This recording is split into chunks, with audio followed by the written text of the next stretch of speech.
Gardener's World has grown. Until the end of the series, we will be bringing you an hour each week of the best of British gardening.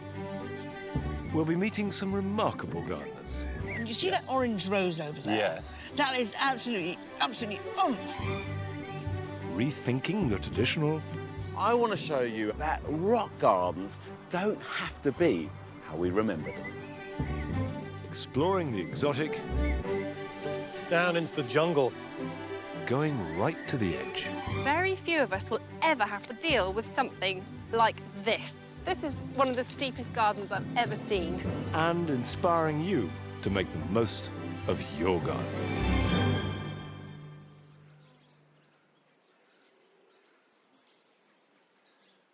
Hello, welcome to Gardener's World.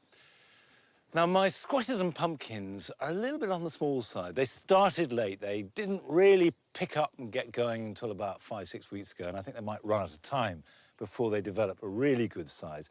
But typically, my courgettes, which have been good this year, we've had lots, have got a bit too big. There's always one. You think you've picked them all, but then you delve down into the leafage and you find a courgette that's decided to become a marrow. There we are. That is how not to grow a courgette. Mind you, tastes good.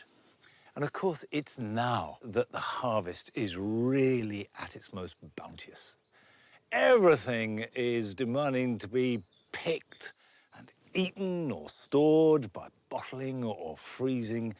And whether it be fruit, vegetables, or overlarge courgettes, now is the time to revel in this season of bounty after all the hard work of spring and summer. On tonight's programme, Carol is at RHS Rosemore in Devon, delighting in the daisy family.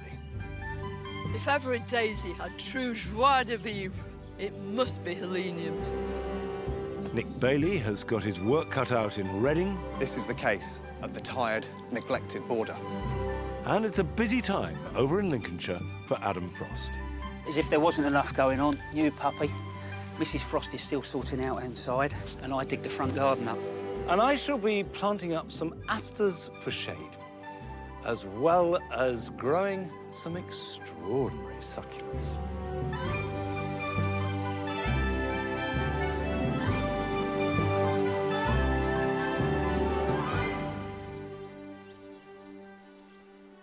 One of the groups of plants that have done really well this year are clematis. And one of the things that lots of people have said to me is they've never seen them so big, so much growth, particularly on the late flowering clematis. This one, for example, is Summer Snow. Delicate flowers, but a great froth of leaf going up into the apple tree. And the reason why clematis have done so well is because of last winter's wet. And it's a good reminder that clematis like wet conditions. So if you give them a really good soak, not just when they're in flower, but earlier in the year, that's the way to ensure you get a really brilliant display now.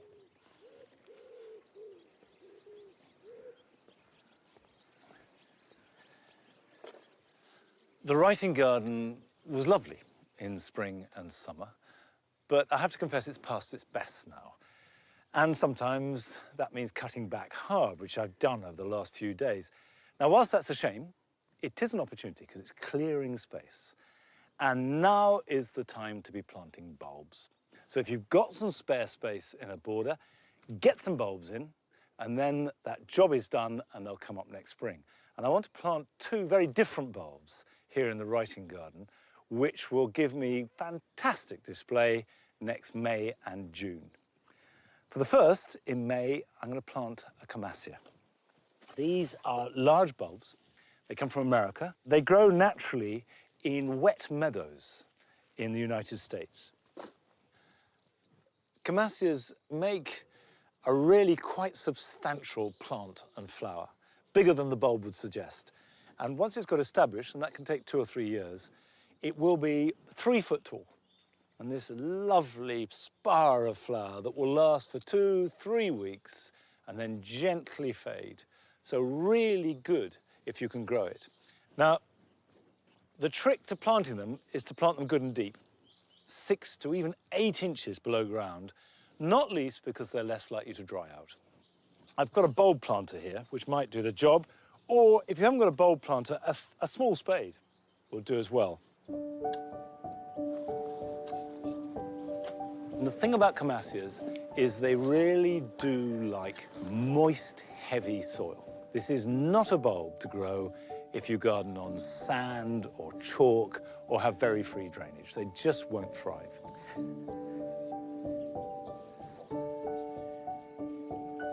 Now, the other bulb I want to put in here is very different.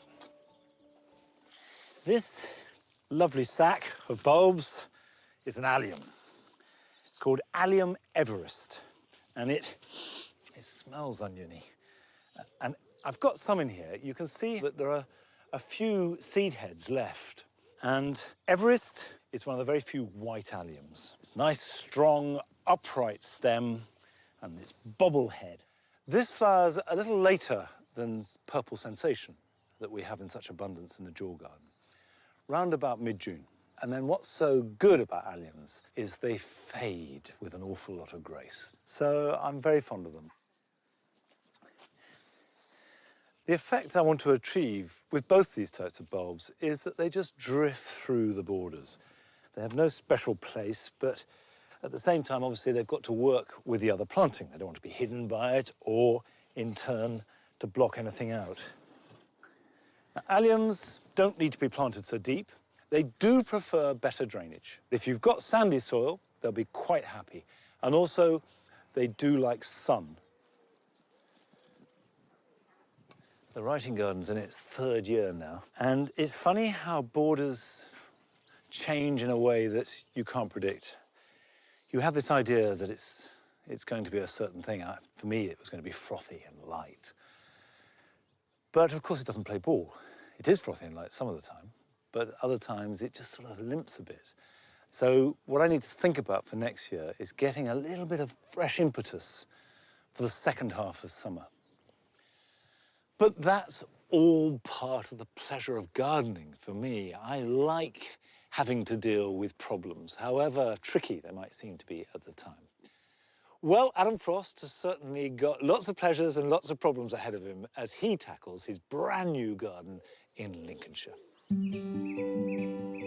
We joined him earlier on in the summer as he was taking stock of the plants that were beginning to emerge in his garden. Flaming June, they call it, and my garden is no exception. It feels like the whole place has just come alive.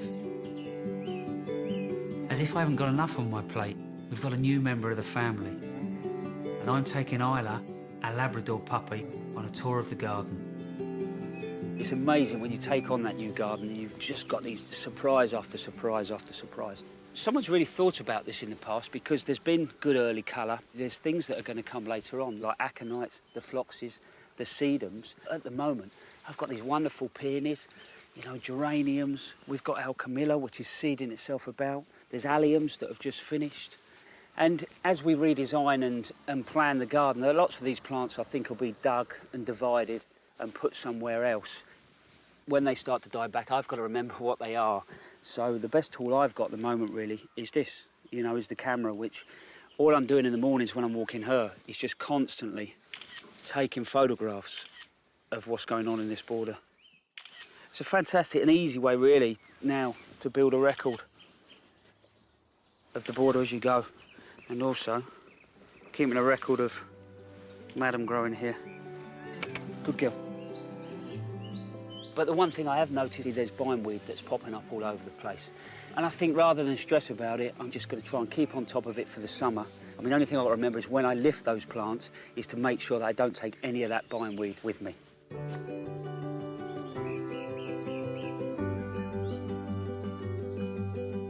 Yes, thank you very much. Bless you. Thank you very much. I've noticed walking around this garden is actually the scent is fantastic. But it's the roses at the moment have sort of taken over the show. I'm struggling to work out what they all are, so I've taken loads of photographs and sent them off to a couple of mates that know a lot more about roses than I do. But this I do know. Rosa Sanders White. It's fantastic, big old rambler. It'll grow up through a tree, but it's starting to pull everything down, so I'm going to have to do some work on there. And I've got some lovely big, thick hemp rope kicking around in the barn. And I think I'm going to put some big posts in and actually just start to loop between the posts. So eventually we'll lay all this down, give them a good prune, tidy out all the dead, and then tie them back up and have these lovely sort of draping archways that work their way right back to the house.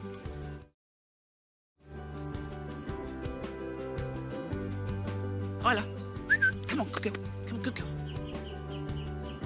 I've got a million and one ideas for this part of the garden going around in my head at the moment. But actually, this border behind me, I'm finding quite inspiring. Off you go.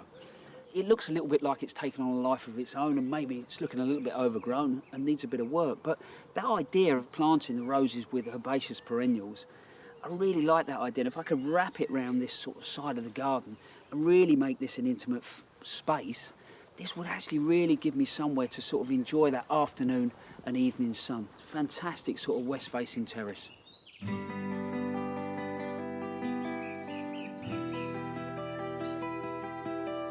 The veg garden now is nearly ready to go. I've stripped all the land back and can really see what I've got. But obviously I've had to design that before I started. And for me, it's always important to get that down on a piece of paper. The design has ended up being inspired by the windows of the house. One window that overlooks the veg garden.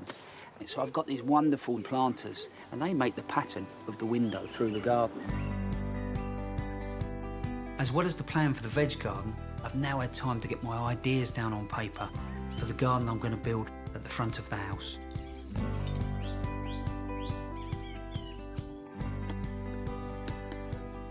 Do you know, as if there wasn't enough going on, new puppy, Mrs. Frost is still sorting out inside, and I dig the front garden up. You can imagine, actually, I'm not best popular. But actually, this was really important to me, this front space.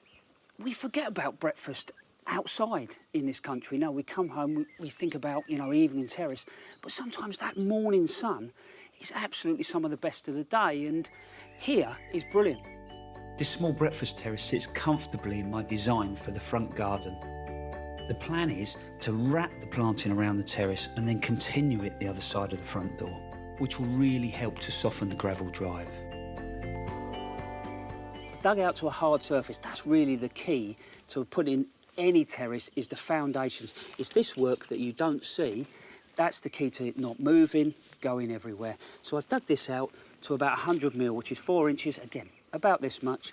The hardcore's in, compacted in, nice and tight. And then after that, I'm going to lay everything on a mortar mix, which is sharp sand and cement. And 6:1 is the ratio, so 6 sand, 1 cement. It's really worth taking your time with the first course to get it absolutely spot on. So I've set up a line, but I'm also double-checking everything with a spirit level. But I've used the angle of the house, so come over here. You know, similar little design features, really. You know, just to change the angle, use this angle of this wall, all of a sudden, this becomes like far more sort of dynamic. So instead of just everything being square to the house as you come off, there's far much more movement through the space. But we're going to build this up in lovely courses. I'm going to leave reasonably good joints between the stone and the occasional gap, because I don't want this just to be one block of paving. I want to interplant into it and more or less sort of, I suppose, give it a life of its own. So things will seed about and it will sort of create just a nice place to come and enjoy. Anyway, better stop talking, I better get on.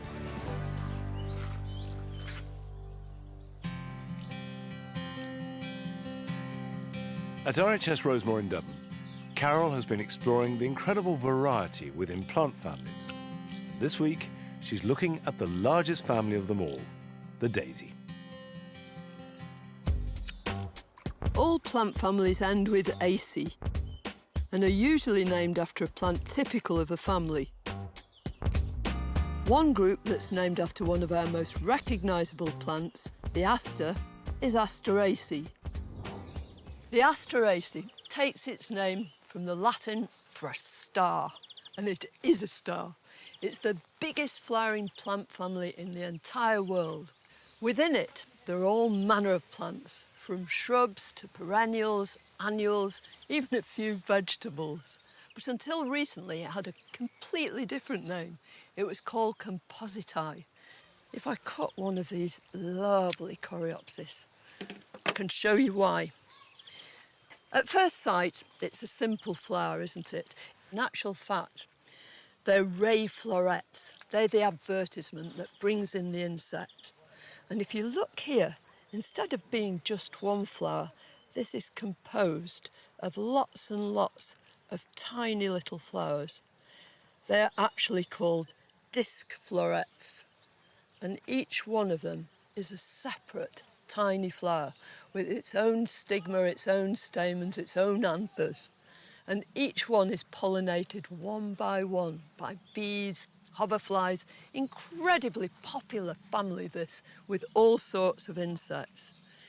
In most cases, a daisy is instantly recognisable, but in some cases, you'd never know it was a daisy at all. Achilles, for instance, actually have these large heads made of lots and lots of tiny little flowers. But within each one of those are also those disc and ray florets. Eupatorium too. You wouldn't immediately think of that as a daisy, but it is. In this family, there are a large number of edibles, such as sunflowers, lettuce, and globe artichokes. But it's the daisy that defines this family, and one of the most striking, with its glowing yellows and golds, is the Rudbeckia.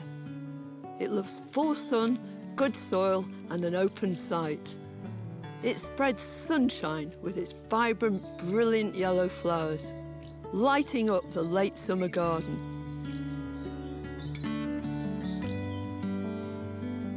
Dividing it in autumn would be counterproductive after it's expended all its energy giving such a dazzling show.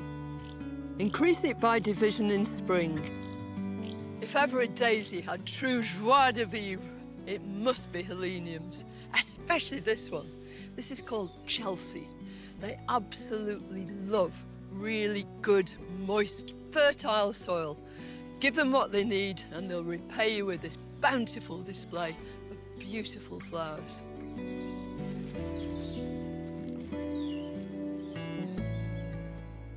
Cuttings is a really good way of increasing tender daisies. Things like these osteospermums or argyranthemums. The idea is so simple, they're just stem cuttings. And all you do is a sachet cutting. I'll probably get 2 out of that. So I want to cut, first of all, under a leaf node, directly like that, and then just take off the bottom leaf, or possibly 2. Nip out the top, which will make that whole cutting bush out. It'll really become quite shrubby. And then I just want to make a hole. I've got a very special dibber here. It's called a pen.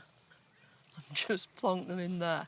Now, the reason I'm using this sort of module tray arrangement rather than shoving them around the edge of a pot is because there'll be absolutely no root disturbance when I pot these on. And then I'm going to cover them with grit. I think it's a really lovely way of increasing your plants. And what's more, the plants you take it from, it does them good too, because as you take out these apical shoots, these little top shoots, it persuades the plant to bush out from all its leaf nodes. And with those sort of tender daisies, that's just what you want. Really bushy plants, smothered in beautiful daisies.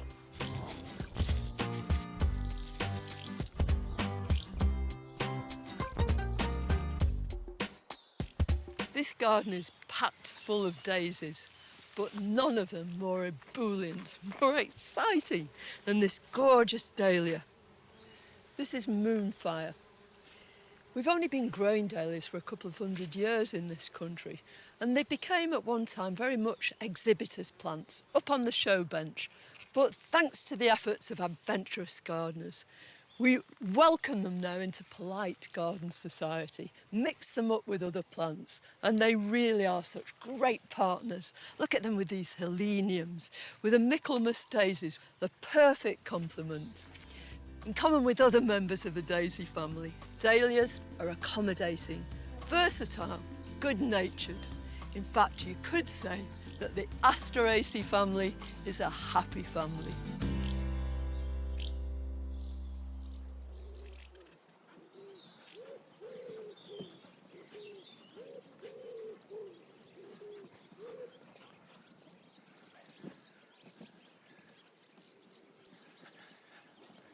I think it's fair to say that the daisy family is happy and sunny and shining. The trouble here at Longmeadow is we can make them happy, we can pander to their every need, but we can't always give them as much sun as generally they would like. For example, I really want to plant asters into these new orchard borders, but by and large, asters really do like sunshine. But there are a few that will grow in shade, and I've picked 3 here, which I think will give me that late summer autumnal colour that I want from these borders. The first I've chosen is one called Twilight. Look how it's shining out of the dark. I've got 3 because I want a good, solid clump.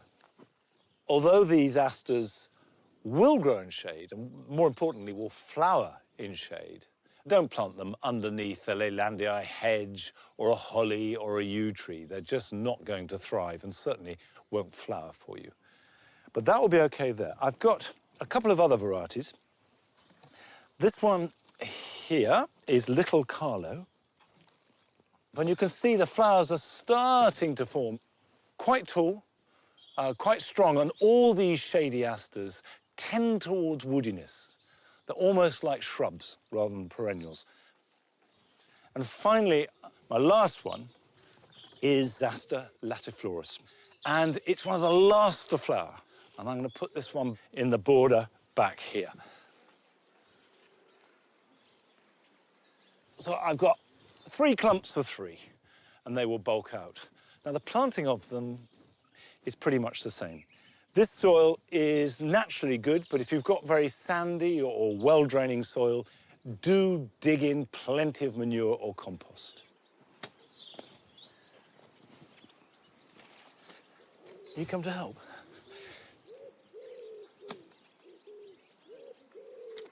I'm going to plant them all in the one hole.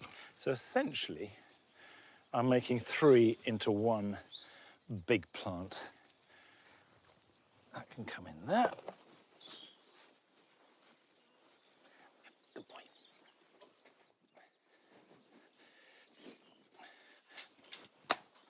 As I said, I'm looking to establish fairly large clumps, which will need dividing in time, but the time to divide asters is spring. Don't be tempted to do it at the end of the season, but just leave them, cut them back if you want to tidy them, but although there's no need, and then in spring, round about the end of March, early April, that's the time to lift them and divide them. And then when you replant them, they'll grow quickly.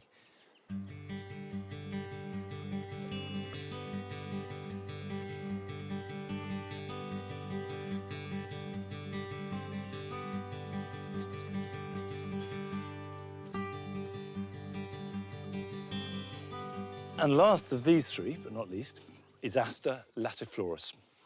And this is probably the most adaptable of all asters. It's not too fussy about soil. It will cope with much more dryness than a lot of asters will, and also more shade. It has very small flowers with a little inner boss, which starts yellow and then changes colour. It's known as the calico aster. And bees and butterflies love them. So at the end of the growing season, when there isn't much else in the garden, sort of second half of October, well into November, these are flowering, and these are providing food for butterflies and bees before winter comes. And they're delighting you and I in the border.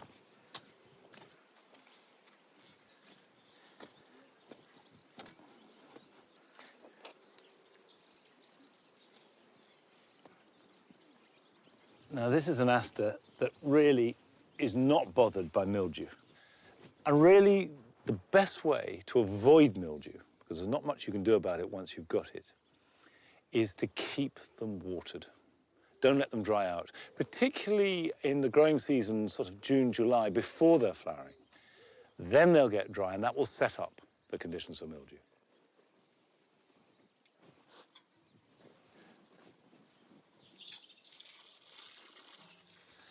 Now, these borders are slowly working themselves out. There's an element of me trying what I want it to look like and the border responding and rejecting something.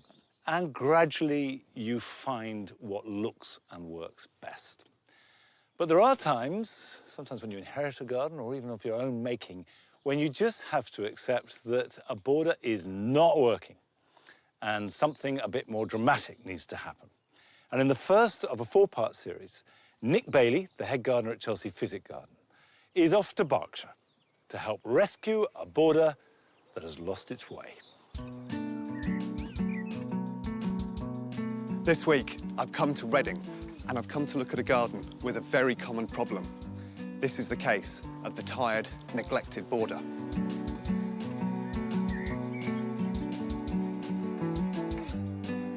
This is a really typical example of a border that just hasn't had enough love. It's a bit tired, it's a bit neglected. It's in partly dappled shade, and it's got the challenge of this tree overhead. The roses are really stretching, they're a bit thin, producing big leaves because they're not getting enough light. So there's some real challenges in this border, but in fact there's some really, really easy solutions. First thing we need to do is to look at these suckers, which are coming from the tree behind us. And it typically happens if you've got tree roots running through a border, and we need to get rid of these. Then we need to address the roses. A good hard prune should get them to rejuvenate. We need to get rid of the ivy, which has crept onto the trees and onto some of the ground cover areas. We need to deal with the soil itself, and it's really dry, dusty, nasty stuff. And then finally, we get onto the fun bit, the planting. We're going to start with removing this sucker coming from the tree above us. And so we're just going to chip away here to expose the base, but it's absolutely key that you don't chop into the root again, because that will cause even more suckers to come up. I tend to think that that sort of chopping around at the base could actually trigger it even more, so I'm going to take it out with secateurs. The next job is to get rid of the weeds. These are perennial weeds, and they're in really, really dry soil. So we resort to the mattock. Annual weeds are really easy to deal with, but perennial weeds, like this prunella, you really need to dig all of the roots out, or it'll just keep coming back year in, year out. So that's gone, won't return. Ivy can look quite pretty growing up a tree, but actually this is compromising the tree in a number of different ways. So down at ground level, it's robbing nutrients from the trees, and it's taking up water as well that the tree would otherwise use. Down at the base, to truly get rid of the ivy, we need to cut it, probably with loppers or something similar, and then use a brushwood killer. And that's a herbicide that penetrates the roots and kills the likes of this and bramble very easily. Hybrid tea roses like this are normally pruned in spring or autumn, but because we're doing a rejuvenation, we can just about get away with it now. All I'm going to do is take it down to about 30 centimetres to some outward-facing buds, and that will hopefully give us a fresh crop of flowers this year. It will certainly produce new foliage.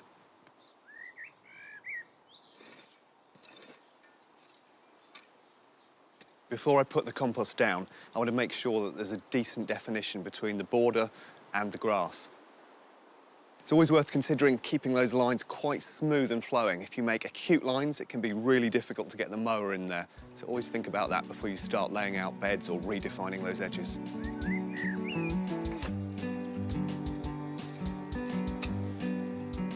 So I've finished the edges, so now we're ready for the compost. To sort out an impoverished soil like this, the best mediums you can use, something like a garden compost, a peat-free compost, or a composted bark. And I'm going to go for about a 10 centimetre layer across the whole surface.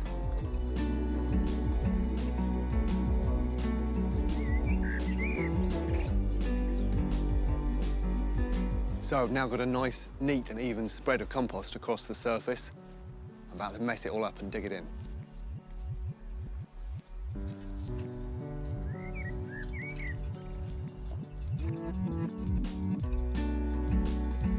Now, when you're laying out a new planting, don't be afraid to experiment with it. You don't always have to put things in groups. Sometimes it's worth dotting them through a planting.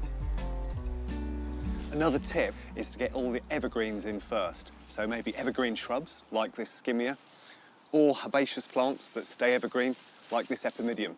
So before you put in any of the deciduous plants, any of the biennials or annuals, these are the ones to set out. Don't be scared to move them again. Have a walk round, look at it from different angles, see if it's really going to work. I think that skimmer needs moving.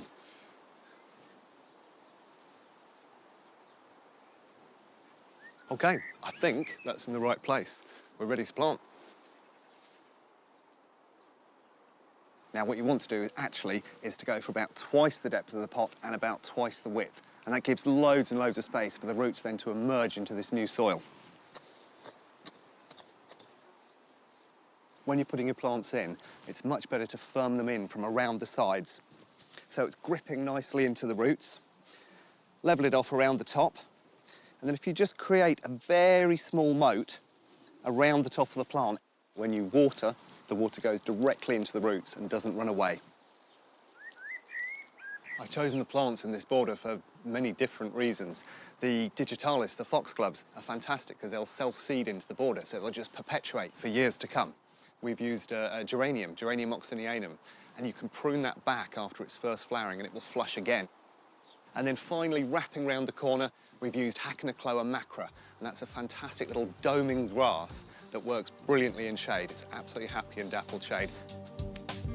I've prescribed a number of remedies to this once tired and neglected border. It's had a dose of pruning, feeding, and planting, and now it's going to provide 365 days of colour and interest.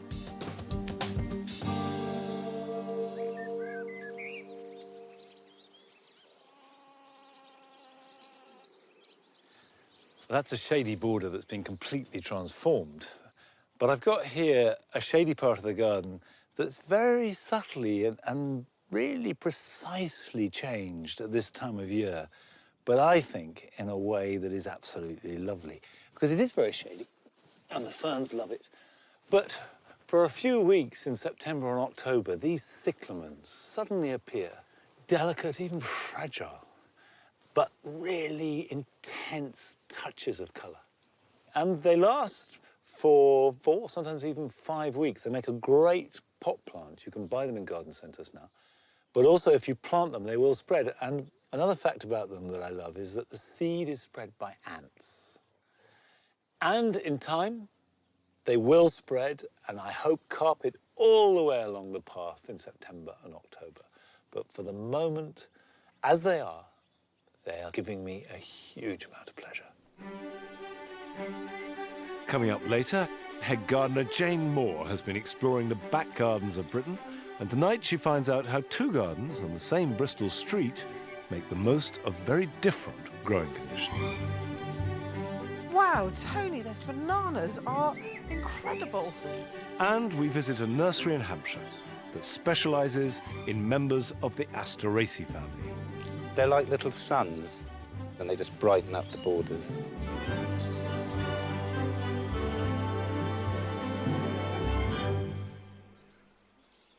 Now, this week, Nick Mesa continues his journey around Britain looking for the most exotic gardens. And Nick has gone to the east of the country to find a garden that exceeds the wildest expectations. I'm in Benfleet, Essex, perhaps best known for the Battle of Benfleet, where the Vikings were routed by the Saxons. And there's another point of interest, a garden not far from here. And when you see what's growing there, you'll be hard-pressed to know you're in Essex.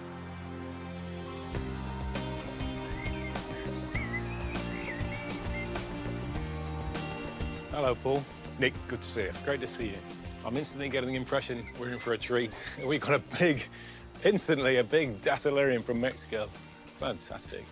Come and show me what you got. Let's go. Down into the jungle. This is really rather luscious down here. A lot of Trachycarpus palms, the old classic. Clerodendron. Tree ferns. And one of my favourites, Paul, Schefflera digitata from New Zealand, right? Absolutely, yeah. I've just spied another one here.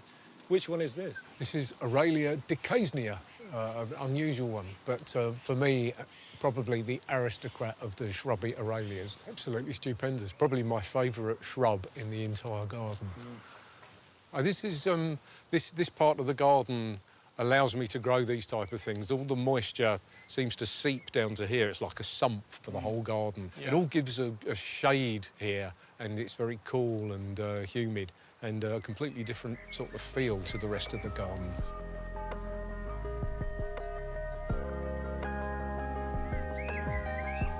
So, we emerge from the jungle. Amazing backdrop.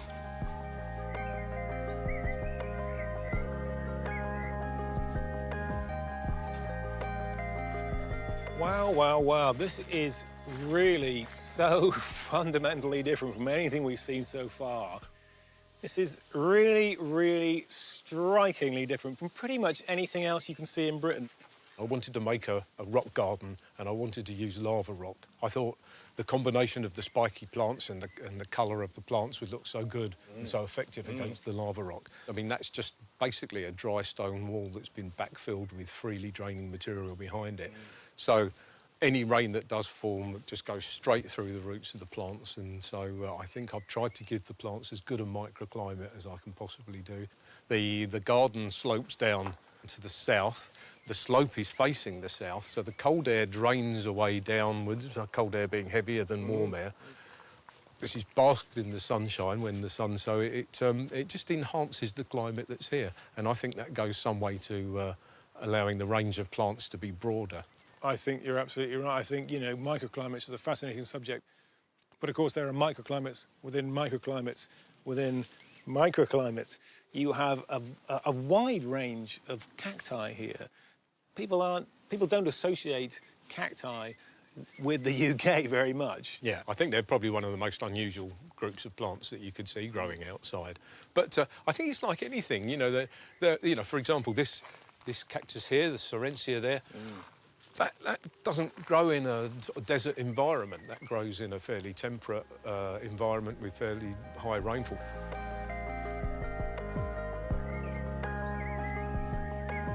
So, Paul, this to me really is one of the most crazy, bonkers kind of areas of the garden. What on earth are we growing here? It's a giant cactus of, I believe, South American origin? Yes, monumental proportions. It's Trichocereus terschekii from Argentina. And seems quite happy. It's been here for 13 years. How high is that, do we think? I don't know, 15 feet? The buds that were flowers very recently, these are 6 inches long? Yeah, absolutely. And when they open, they're the size of tea plates. They're absolutely staggering things. And I've never protected it. Well, I lie. I protected it the first winter. I had an old straw sombrero that I stuck on the top. And then the first wind that we got blew away, and that was the end of that. But people just don't think this sort of thing is possible outside in the UK. With succulents and cacti in particular, I think drainage and air movement, you think of air movement, if you put your washing out on a washing line, it dries quicker. And that just helps to wick away the moisture that's in the soil, the excess moisture. I'm a good believer in air movement as well. How many other people do you think are growing this kind of cacti outside in the UK? I think there's a handful of idiots like me. I could probably guarantee that no one has one quite that size. I can imagine that's correct.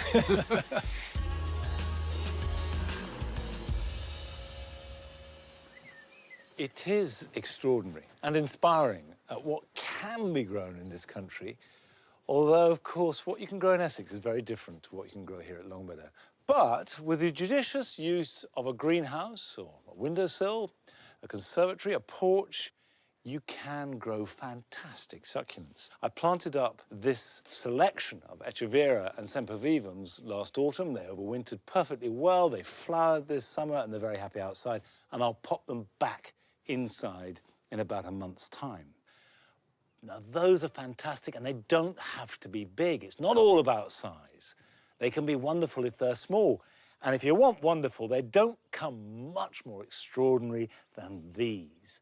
These are called lithops. They come from the deserts of Namibia. The plants mimic stones so that grazing animals pass over them, don't think they're edible, and they survive. And today, this flower has appeared. It wasn't here this morning. And would you believe it? Isn't that extraordinary how a plant looking as though it should be deep beneath the sea, can produce a flower that's daisy-like in its radiance. And not just lithops, which are extraordinary. Look at some of these. These are not plants that I normally grow, but I think they're so extraordinary, looking like a Buddha's temple. Now, you can grow these, but there are certain things you have to get right. The watering regime and the compost. Now, starting with the compost, they do need a really low-quality, high-drainage mix. I've got here the normal mix that I use for cuttings or for potting up alpine plants, which is very, very free draining. It's got an awful lot of grit in, mixed with my normal potting compost. But that alone is going to be a little bit too rich for most of these.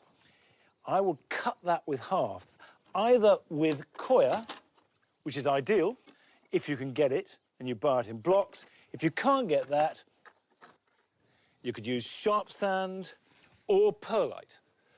Perlite works very well.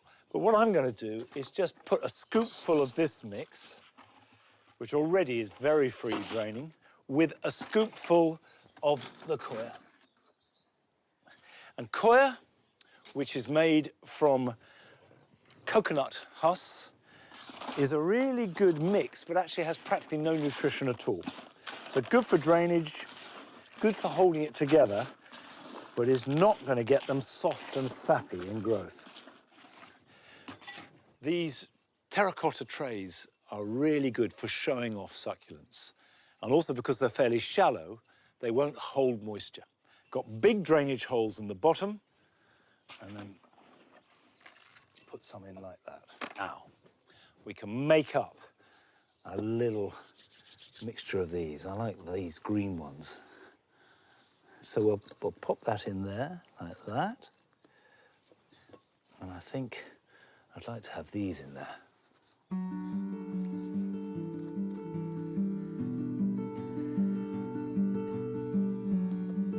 And then we've got bigger ones as well. You can go in there like that. A little bit more of this mix. If in doubt, plant them so they're sticking out a little bit more rather than a little bit less. You don't want to bury them. Now, I'm going to put a layer of grit over them, partly to dress it so they look good and also to stop any moisture splashing back. There we go. That's one. Now I've got a bigger one here. Got a bit of mixture in that. Now, let's go to town. Let's have this one. These are desert plants. They want to be starved of water. They want to have practically no nutrients.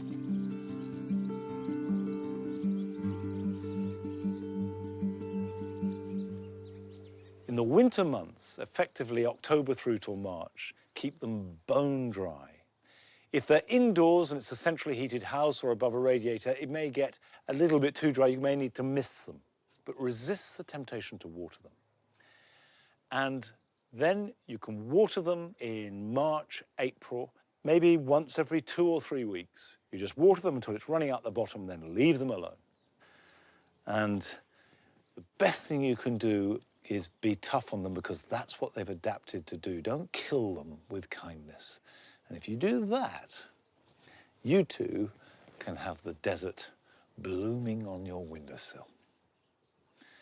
Now, we've seen what extraordinary plants can grow in gardens around the country. But you don't need a great big garden to make somewhere that is truly interesting and, more importantly, is idiosyncratic. And Jane Moore has been to the same street in Bristol to visit 2 very different gardens.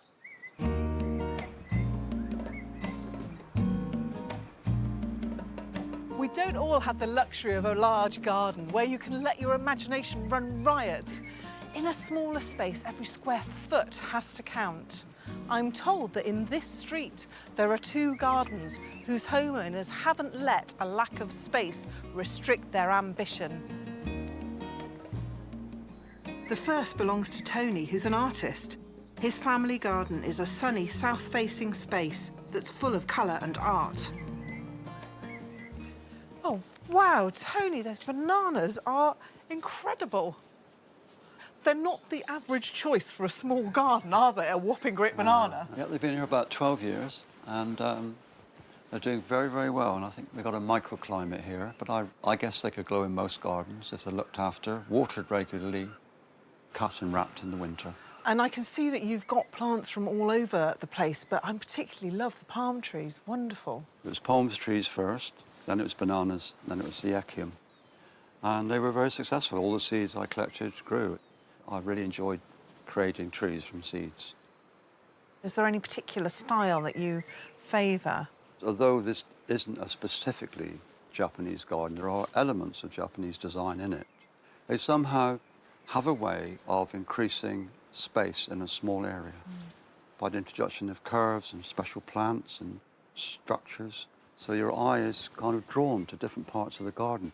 So you've used loads of different textures. Were you aware that that's a classic, again, small garden device to make a small garden seem bigger if you're walking over different materials? No, it wasn't actually.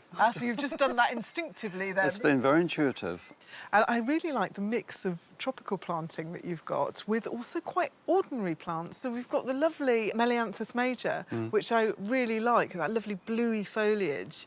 And but it's next to nasturtiums. And the nasturtiums are growing up sticks, so again, they had the idea of a kind of jungle growing.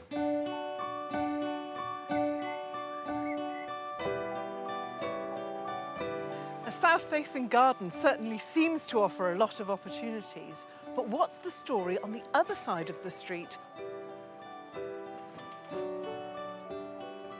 Wow, Matthew, those hornbeams make quite a statement in a small garden. Yeah, they give a lot of privacy, so we're not overlooked by the houses opposite. They must create quite a lot of shade in the garden. Well, it's a kind of shady garden anyway. We get a small amount of sun that moves across it. And I guess because it's north-facing, this is the sunniest it ever gets. Definitely. Isn't it, really? So a lot of the plants have to cope with not much sunshine at all. I love the fact that garden's on 2 levels, especially with this glass balcony. It makes it seem so spacious. Yeah, it's nice to be able to look out onto the garden. I didn't want anything to interrupt that view from the kitchen. So let's go down then. Oh, I love these pots of ferns. What a lovely idea. Yeah, a little bit of a fernery on the steps, making the most of the little space I've got. Yeah. Look at your gorgeous pond. Yeah, it's a nice sound hearing the water running in the background. Oh, it's quite a different feel down here, isn't it? It certainly is. You can feel the temperature drop and that you're in a much cooler, damper environment. I know, and you feel like you're a bit in your own little woodland with the trees all around. Yeah, it's lovely. It's a nice kind of tranquil green room to retreat to. Yeah, and you've got some quite interesting plants. You've got a little dwarf ginkgo down there, which I think is really quite unusual. Yeah, I mean, again, it's a beautiful leaf. And I could never grow a full-size ginkgo in here. No, you haven't got the room for that. Definitely not. Sure.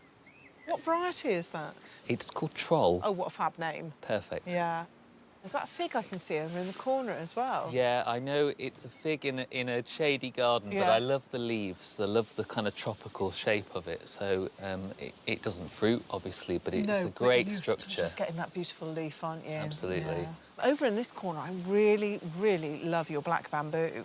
The bamboo is perfect in this space because I can have the leaves at the top, so I hear the rustle when I'm up on the terrace, but below I get the beautiful view of the black bamboo and the stalks. Yes, you're kind of in the bamboo forest, aren't you, down here? Brilliant. Where did you get your design ideas for this lower part of the garden? Well, after we planted the trees and created a screen at one end, I wanted to kind of bring the plants as though they wrapped around you. So I raised them up by building a raised bed so that the plants are all a little bit higher than they would be if they were planted straight into the ground. And I love the way that the nature has kind of reclaimed parts of it. So one of the nicest things is where the bricks have developed this lovely mossy coat on top of them. You couldn't wish for anything better, could you, Just really? lovely to sit and stroke it. Yeah.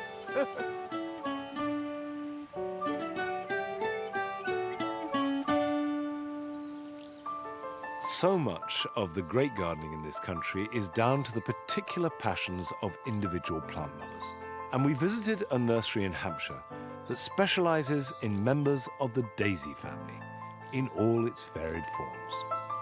Everybody knows the daisy because it's the first plant you usually draw when you're a child, and everybody knows about making daisy chains. The Asteraceae family, they're like little suns. Come the autumn, then you get all the asters and the rudbeckias and the echinaceas, and they just brighten up the borders. Very important for the butterflies and the bees. They're good landing stages, an easy source for nectar and pollen. They've just been about for so long, and I just don't think they'll ever go out of fashion. We have about 10 Asteraceae in flower at the moment.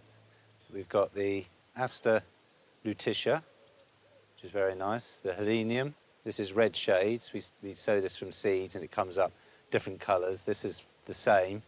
It's come up a very dark red. We have the Bidens, the lovely lemony yellow.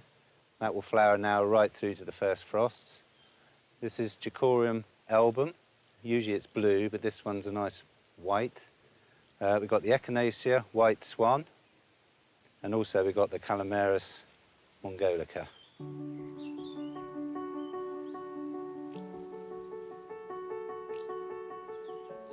Me and Andrew have always been interested in growing plants. We built a butterfly garden together, and we just thought, really, we need our own nursery.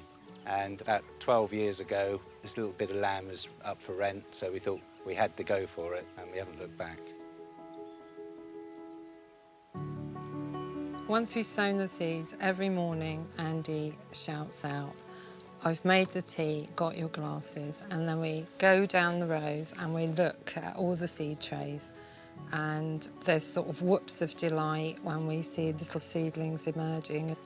I think every gardener should have a go at growing seeds because there's something magical about seeing these little seedlings emerge. Right, these are Erigeron Calvinskianus profusion, which is this lovely plant here. I collect my own seeds, and these were sown in July, and they're just about ready to prick out.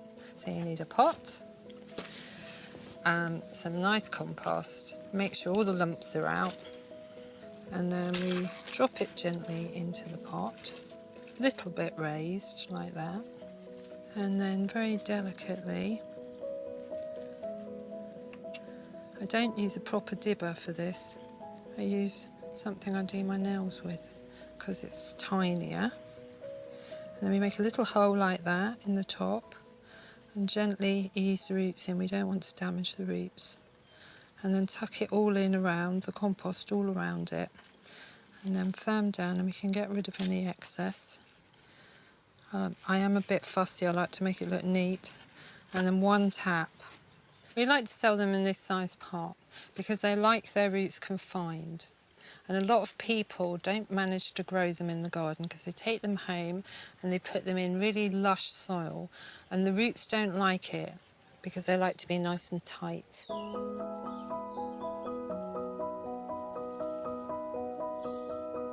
Not everybody has the space or the desire for a wildflower meadow. So what we try and do is help people create that kind of feel within their little garden spaces.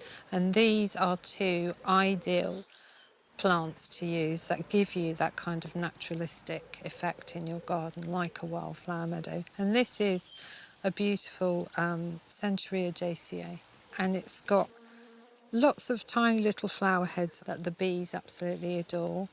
And then you've got Leucanthemum superbum, and it's a real old-fashioned good doer.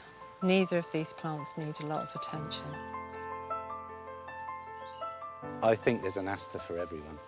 And we give people lots of advice when they come to the nursery, because there are plants until someone buys them, then they're theirs, but we want them to go to a good home and we want them to do well. They're our little babies.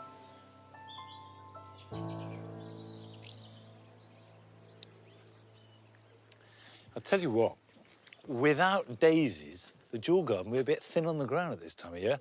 Rudbeckias, sunflowers, tithonias, dahlias, and all really holding forth throughout September.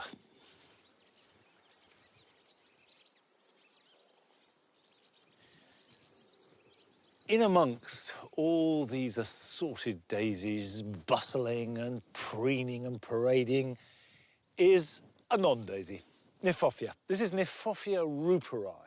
And like all red hot pokers, it's lovely. And I really like the relationship between the flowers and the deeply folded green leaves.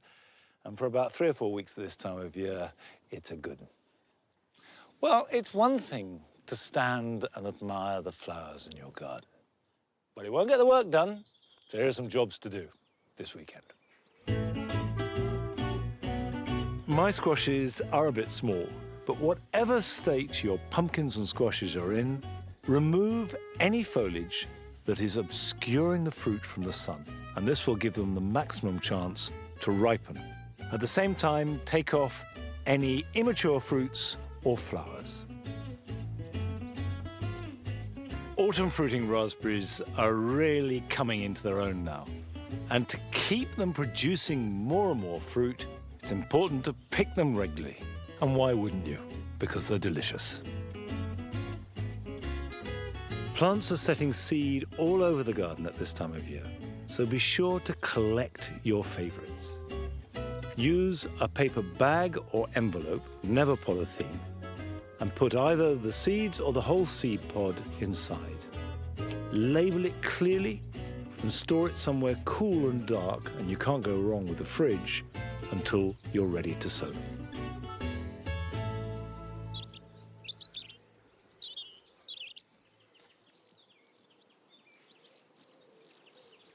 There is a sense that the season is changing. Days are getting shorter and autumn is coming in, but the flowers are still coming. And long may they continue to do so. But we won't be able to continue anymore today because that's it. But I'll see you back here at Longmeadow next time. Till then.